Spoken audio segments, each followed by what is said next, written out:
गर्मियों के दिन थे और गर्मियों की छुट्टियां भी चल रही थी। राहुल, ज्योति एक शाम दोनों अपने घर के बाहर खेल रहे थे। तभी उनकी मम्मी, और राहुल, ज्योति जरा इधर आओ जल्दी से। तभी राहुल और ज्योति अपने घर को चले आए। जैसे ही राहुल ज्योति घर के अंदर आए और अपनी मम्मी को मुस्कुराते हुए देखकर, क्या बात है मम्मी, आप इतना मुस्कुरा क्यों रही हो? बात ही कुछ ऐसी है, तुम्हारी नानी का कॉल आया था। आज उन्होंने हमें बुलाया है। कल को हम सब नाना नानी के घर जा रहे हैं। फिर ये सुनकर तो राहुल ज्योति की खुशी आसमान छू गई।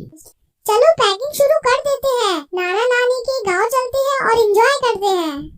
फिर क्या, दूसरे दिन सुबह सब लोग जल्दी नाना नानी के गांव के लिए निकल पड़े। राहुल ज्योति का नानी का घर काफी खूबसूरत और छोटा सा गांव था, जहां सब खेती बाड़ी करते थे और प्यार से रहते थे। राहुल ज्योति जैसे ही नाना नानी के घर पहुंचे तो उनके स्वागत के लिए नाना नानी तैयार खड़े थे। राहुल ज्योति को नाना नानी बोले, राहुल, ज्योति आ जाओ, हमारे पास को आ जाओ। फिर राहुल और ज्योति नाना नानी के पास जाकर उनसे लिपट गए। फिर खास नाना नानी की बनाई हुई स्वादिष्ट खाना खाकर राहुल ज्योति ने थोड़ी देर आराम किया और फिर दोनों अपने नाना नानी हाल का मजा लूटने के लिए तैयार हो गए। ये लो, तुम दोनों के लिए मैंने खास इमली का रस बनाया है, इसे जल्दी से पी लो, इसे गर्मी में पिया जाता है। नानी की बनाई हुई इमली का रस पीकर तो राहुल ज्योति एकदम तरोताजा हो गए। फिर नानी जी ने आम के पेड़ पर एक बड़ा सा झूला टांगा। राहुल ज्योति झूले पर बैठ गए और झूला झूलते झूलते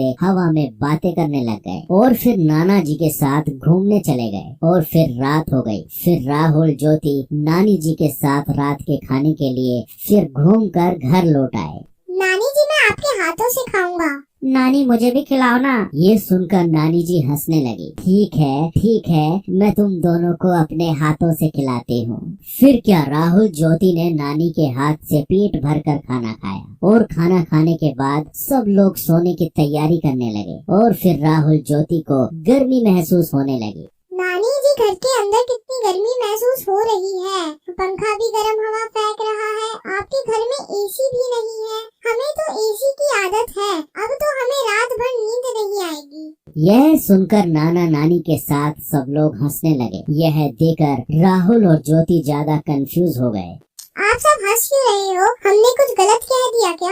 ना बेटा ना, तुमने कुछ गलत नहीं कहा। छोटा सा तो हमारा गांव है, हमारे पास एसी कैसे होगा बेटा, लेकिन हमारे पास एक ऐसा एसी जरूर है जो तुम्हारे शहर में नहीं होगा। नानी जी ने फिर जाकर छत पर गद्दे बिछाए और सोने लगे। नानी, हम भी आपके पास सोएंगे। हाँ, तुम दोनों मेरे पास सो जाओ। आओ, सो जाओ। फिर क्या, खुले आसमान के नीचे थोड़ी हवा में राहुल और ज्योति आराम से नानी के पास सो गए और नानी से कहानियां सुनते सुनते दोनों को प्यारी नींद आ गई। तो बच्चों, आपने इस वीडियो में देखा राहुल ज्योति का नानी का